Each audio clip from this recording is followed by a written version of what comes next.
back to my channel, or welcome if you're new here. I'm Charnel, and today is kind of like a mixed bag of things that I want to talk about. I'm back on my bed. I'm sorry, this is like my favorite place to record, I think. Why does the plant look like that? Anyways, it's my favorite place to record, and it's just easy. So first I want to go over, so y'all, I went to a book signing for Tia Williams at one of my local bookstores. So she did a book signing and then like answered questions about the most recent book, A Love Song for Ricky Wilde. And you guys, I brought all my books that I own from her. Here they are. I brought all of them. Plus, this one is actually like with their ticket. You pay like, the ticket was like $30, I think, and it comes with the book, obviously. So I think it was the cost of the book, which was like $28.99 or something like that. But anyways, so now I have two copies of this. One of my book club friends is actually borrowing my original copy that I had pre-ordered, and I had already read. So yeah, so I brought all my books. And with the hopes that, I don't know, I was like, oh, maybe she will sign it. But when it was my turn in line and she was signing like the book that came with the ticket to the event, I was like, oh, I have all your books, all my books that I own, that you've written. She's like, oh my God, really? I said, yes. She's like, you want me to sign them? I was like, yeah. I was scared to ask. She's like, no, don't be. She was like, I'll sign them, bring them out. And then, yep, so she signed The Perfect Find.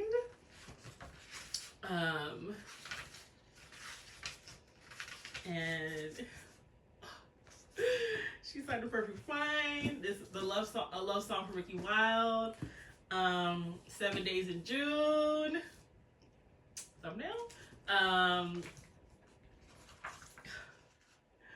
You know, and then when she saw this one, she was gagged. She was like, oh my God. She was like, I was a baby in this. I'm like, I was like, I went on like a reading binge of your whole catalog when, like during COVID. I think it was like 2020 or 2021, I think. 'Cause I think 2021 is when 7 Days in June came out. This one. And this was the first book I read from her. And I was like, oh my gosh, who is this? And I was just going through her whole catalog. And I read Perfect Find, and then Accidental Diva. And why do I feel like there's one more? But anyway, so then obviously my most recent one is the A Love Song for Ricky Wilde. You guys, just like Kennedy Ryan and Tia Williams are like the way they write, it's like, yes, it's romance, but yeah, so they write romance, but there's still like real life things that go on with the romance. The romance is like a background character, and it complements like the real life situations that the characters are going through, and I love that. And I also had so Macy Card, she's the author of These Ghosts Are Family. And I didn't realize that she was going to be there too. So she was like the moderator and was asking, she was interviewing Tia Williams, and then she was like moderating like the audience questions. And y'all, I was so nervous. I didn't ask any questions, but it was still insightful. And you were able to get your book signed from Macy Card. And I actually I've owned this for like a year, but I didn't realize she was gonna be there. So I bought another copy in the bookstore so she could sign it. And we were talking about both being Jamaican girls, you know, growing up in the US, like, and she wrote me like this note, and they gave a free bookmark with the book. She's like, hope you enjoy. Lovely to meet you, Macy Card. Yeah, so I need to read this ASAP because she was also talking about, this is her only published book, and she was talking about like trying to write and publish the sophomore book, and Tia Williams gave her advice about that. I'm like, oh, this is so nice, like just Black women just in fellowship and loving each other. I loved it. Oh my gosh, y'all. But yeah, so I'm gonna read this one ASAP. She talked about her book a little bit too, and I'm excited to read it. It's about a Jamaican family. Actually, let me read the synopsis a little bit. So, an explosive secret impacts multiple generations of an immigrant family in this rich, ambitious novel. So, Stanford Solomon's shocking 35-year-old secret is about to change the lives of everyone around him. He's a man who faked his own death and stole the identity of his best friend, Stanford Solomon. So Stanford Solomon is actually Abel Paisley. You follow me? Now nearing the end of his life, Stanford is about to meet his firstborn daughter, Irene Paisley, a home health aide who has unwittingly showed up for her first day of work to tend to the father she thought was dead. These ghosts, our family, revolves around the consequences of Stanford's decision and tells the story of the Paisley family from colonial Jamaica to present-day Harlem. The result is an engrossing picture of a people caught in a sweep of history, slavery, migration, and the more personal dramas of infidelity, lost love, regret, and finally transcendence. So I'm excited to read this one. I have so many, I have a few Jamaican or Caribbean centered stories to read. And this is another one.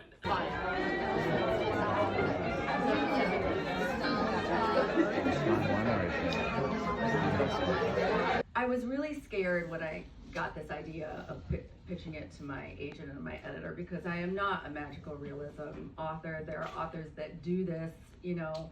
There's even, as I'm sure most of you know, a massive subgenre in romance right now, romantasy. Mm-hmm. You know, that I don't write in that. All right. And I also wanted to go over, oh, you know what? Actually, I think I'm going to insert, I did take like, I think 1 or 2 videos. I can't remember because this was last Friday and today is Friday, the next Friday. The Tia Williams event. I think I did like 2 videos, like of like the panel, the discussion of a love song for Ricky Wilde. So I'll insert it like right here, like a clip of like the event and things like that. Oh y'all, also I met 2 new bookish friends at the event. Like we were all there by ourselves. I was so nervous to go by myself. I'm just like, I need to put myself out there. And yeah, we've all exchanged like Instagrams and phone numbers, and we're already planning to read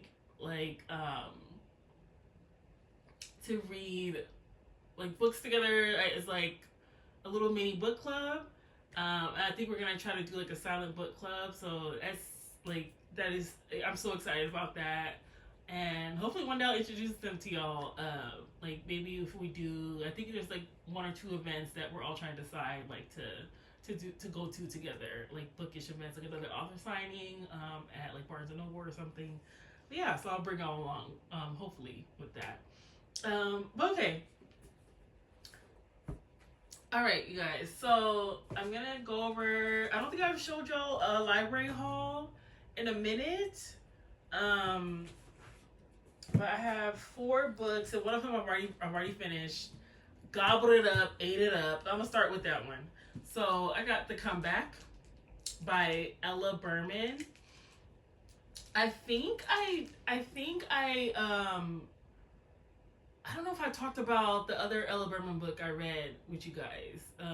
I think I read that in December. It was called Before We Were Innocent, and I didn't really care for that one. It was like, yeah, I don't know. It was kind of boring to me. And that one I gave it like I think 2.5, 3 stars. I can't remember, but this one. So she wrote this one. This one came out in 2020, so that was the first year of the pandemic, at the height of the pandemic. And this one, I think I was reading that like she wrote this during like the Me Too movement, which was what was it? I'll look it up after I added it in here, but I think it was like 2018, 2019, even into 2020. Like the most recent reckoning of it, because obviously Tarana Burke, she's a Black woman. She's the one who started Me Too for real, like years and years ago. But like that hashtag Me Too, when the big entertainment executives were being brought down, big actors were being brought down by women and men exposing like what they did to them, exposing to the media, exposing on social media. So anyways, yeah, so this was written around that time, but it came out in 2020. And this is about, I'm not spoiling anything because this is about, it's fictional, it's contemporary fiction. So it's a deep dive into the psyche of a young actress raised in the spotlight under the influence of a charming, manipulative film director and the moment when she decides his time is up.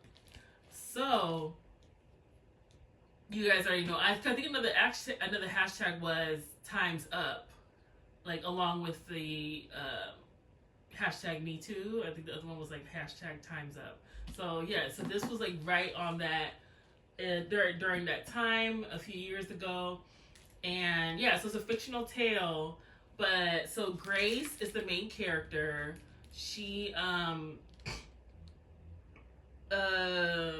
okay, so at the height of her career, and on the eve of her first Golden Globe nomination, Grace Turner disappears. So like she just let me see if I'm spoiling it. Oh no, it doesn't say where she went. But yeah, so she was fine, but like she well, she was fine. Yeah, so she was basically being groomed. I'm not spoiling this. So she was a protege of a film director. He was like an iconic film director and producer. So obviously a heavyweight in the entertainment industry. And he discovered her when she was like young. I think like 11, 12, and she became like a huge star. So she was a huge teen star for basically 8 years. So that's saying like 11, 12 years old until when the book starts, she's like 22-ish, 21, 22. So basically a decade. Her entire adolescent, teenage years are, and in young adult years are, being an overexposed film star, So she's not, there's a lot of things like she just doesn't even know like how to go to the store to buy a phone, like things like that. Like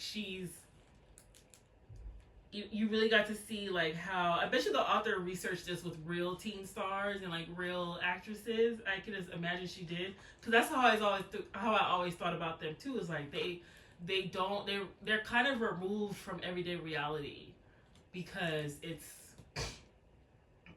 they're living in a bubble. Like when you get that rich and famous,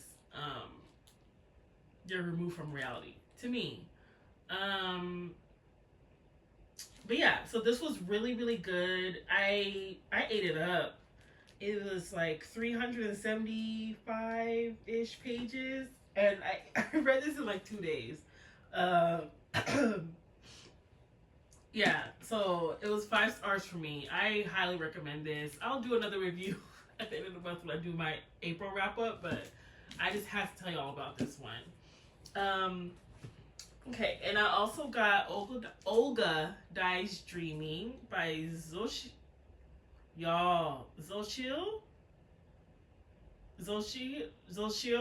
Gonzalez. I'll put the name up. But, or y'all see it right now. I'm sorry. I should know this. I grew up in California. Like, I'm pretty sure I probably grew up with a lot of people with this name, but.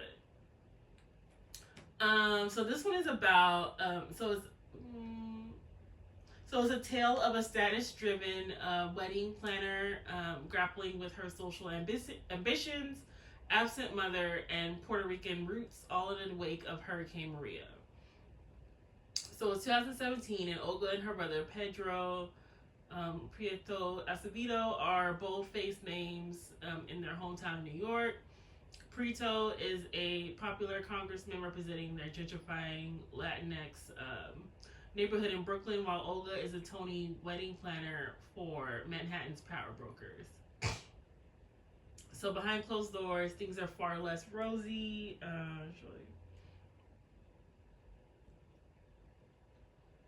Okay, so basically Olga and Prieto's mother, a young lord turned radical, abandoned her children to advance a militant political cause, leaving them to be raised up by their grandmother. Now, with the winds of hurricane season, Blanca has come barreling back into their lives. Set against the backdrop of New York City in a month surrounding the most devastating hurricane in Puerto Rico's history, Xochitl Gonzalez, Olga D Dreaming, is a story that examines political corruption, familial strife, and the very notion of the American dream, all while asking what it really means to weather a storm. This has been on my TBR for a long time, at least a year, or at least since it came out. And my library had it in stock, so I requested it and I got it. So I'm excited to read this one. I think I'm probably going to read this after I'm done with the one I'm reading now.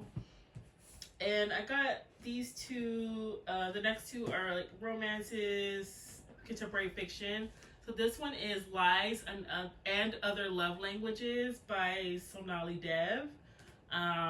This one is about a best-selling advice columnist, Vandy Guru built her career teaching others how to live honestly and courageously. But after the loss of her husband, Vandy's public veneer can barely conceal her grief. When her beloved daughter Malika suddenly disappears and her estranged childhood best friend Rani returns, stirring up long-buried secrets, Vandy's carefully crafted life feels at risk. So Malika Guru is tired of failure. She's Vandy's daughter. When another audition ends in rejection, she signs up for a genetic study to find out why she's so different from her accomplished family. But the results reveal her whole life to be a lie, and Rani seems to be the only one who knows the truth. Okay, so now Rani Parekh sacrificed everything for Vandy once, but to hold on to the life she's built, she must confront her troubled history and face Vandy and Malika. Join these three extraordinary women as they journey from LA to Mumbai on an incredible path of discovery, hope, and love. I'm excited about this one. It seems like sort of a light read with like, you know, real life stuff going on. And those are the types of books I love.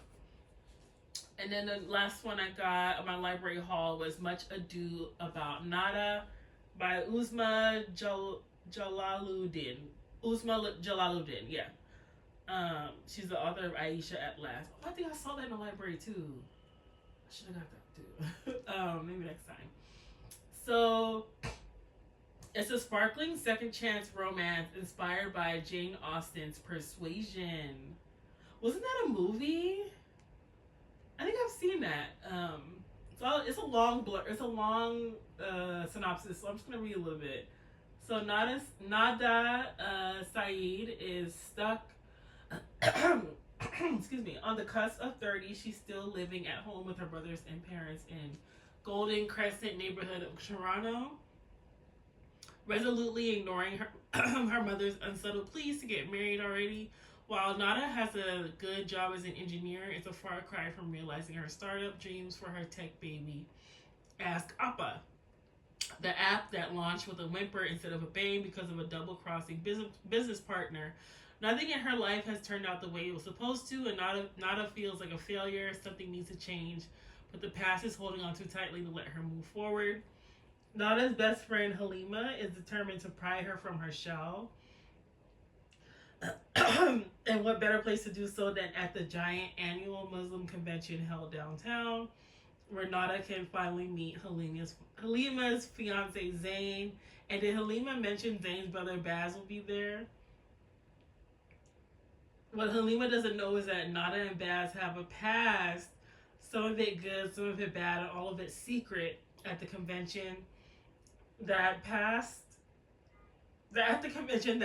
comes hurling at Nada, bringing new complications in a moment of reckoning. Can Nada truly say goodbye to what once was, or should she hold on to her dreams and find a new beginning? This looks good. Why am I acting like I didn't read the the bag? But I guess I forgot. So I got these books last week, and then y'all, I just wanted to. So I shopped the Sephora sale. What is it? I forget what it's called, but it's a Sephora sale that's going on until like the 15th. This ain't sponsored. I just want to show y'all the little mini haul of the stuff I got from Sephora. Okay, so I got this Topicals High Roller Ingrown Tonic. So y'all, spring and summer is here, and I get ingrowns like very easy in like my armpits and stuff. So I'm gonna try something else, and I've heard this is really good. I think is it Naturium from Target? I think Naturium has one too, but I've heard the Topicals one is really good. So I just want to try it out. I'll see how it does. And I actually like Topicals. Like I really like them. And then I got this Ilia mascara. I'll open it. I'm so excited. I'm not a beauty whatever, but I love beauty stuff. So it's Ilia's mascara, and you guys, look at this brush. If you can see, I don't know if you guys can see, but I have like thick, long eyelashes, and lately no mascara has been doing good for me. It's the Fullest Volumizing Mascara. Because I like how this brush is, because every other mascara that I've been trying lately, like my Old Faithfuls even, they've been like clumping up, and the brush, I feel like the brushes aren't like really getting to my lashes. But this one, I've used the like the little travel size one, the little mini one. Like I keep buying that one. It's like $13. I'm like, I don't want to spend I think this is what, $24. Like I don't want to spend $24 for a mascara, dude. But I keep buying the little mini ones and letting them dry out, like, you know, like using them up. I'm like, I might as well buy the standard size. So anyway, so this is the only one that I love the brush. It doesn't clump like the actual mascara itself. It doesn't clump up. Like the brush actually gets to all my little eyelashes. I don't know if you guys can see. Yeah, like I have like thick, long eyelashes, but yeah. Sorry about that. And then the last thing I got from the Sephora sale was the Anastasia Beverly Hills Brow Freeze Gel. I don't think I haven't opened this one yet. Let me see. Okay, so this is, yeah, it's a brow gel. It's like a little brush, a little wand that comes with it. Yeah, so I have like, I don't even know how to explain my eyebrows. They don't match. They're cousins. They're not sisters. And they like, I lose hair at the ends very easy. It's just how my eyebrows are. There's nothing wrong with them. It's just how they are. They've always been like that. So I want to try out a brow gel because all I do is shade them in, like just do my eyebrows and then use a spoolie to like, you know, blend it in and brush my eyebrows out. But I want to try, especially with summer coming, I be sweating, y'all. So I want to try this brow freeze gel. I got the mini one just in case. You know, I like to try things out. I don't want to buy the big size or the standard size and not like it and feel like I'm wasting my money. So like, let me just. I think this was $13. The standard size. And I'm an old faithful. This is for Anastasia Beverly Hills, like eyebrow stuff. I used to use it in college. I used to use this brand, like just the brow gel. I don't know if they even still make it. Do they? Let me know. Y'all know. But I used to use the brow gel where you like it came with the like an eyebrow wand, like the slanted wand. You dip it in the pomade. That's what it was. It was called eyebrow gel pomade, something like that. I don't think I saw it in the store. They probably don't carry that anymore. But you just dip it in and shade it in. That was my first foray into eyebrow care. Cause they like my eyebrows are like thin. Like I have like a lot of hair and like obviously hairy arms and stuff. But my eyebrows has always been a problem, always. So I have to shade it in and spoolie it out. But anyways, so let's see. I'm using brow gel to like freeze them in place. So let's see how it goes.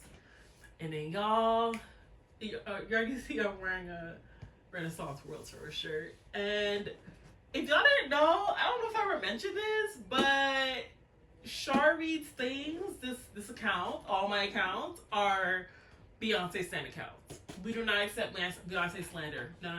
We do not. We listen to everything Beyonce, Destiny's Child, all members. So I ordered my box. And it came a few days ago. Act 2, Cowboy Carter. And so I got my box. And let me show y'all what comes in it. So I chose this one. Like there's a little bit of black marks on it, but I think it's from the box is black. So I got a large in the shirt. I love this the red. I'm a t-shirt girl. I love t-shirt and jeans, t-shirt and shorts, skirts, whatever. I love t-shirts. So this is right up my alley. Yeah. So it says Cowboy Carter and with B. And then the back says Act 2 and then Cowboy Carter. I love it. And then the actual CD. You guys, I did the same. I ordered the same thing for when Renaissance came out last year, or was it last year? The year before last. I ordered a box then too, and I have the CD still in the same clear plastic because I don't have a CD player.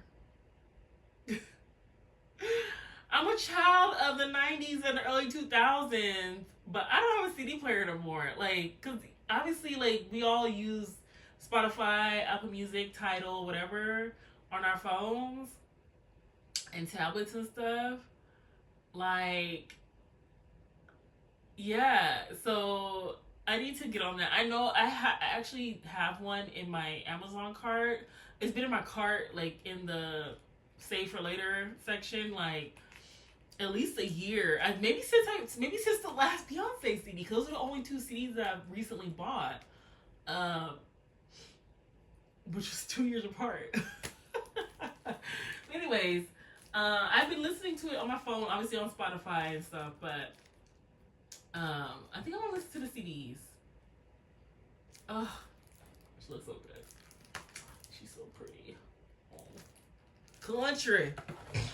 But yeah, that's it. Sorry, I cursed. A random video.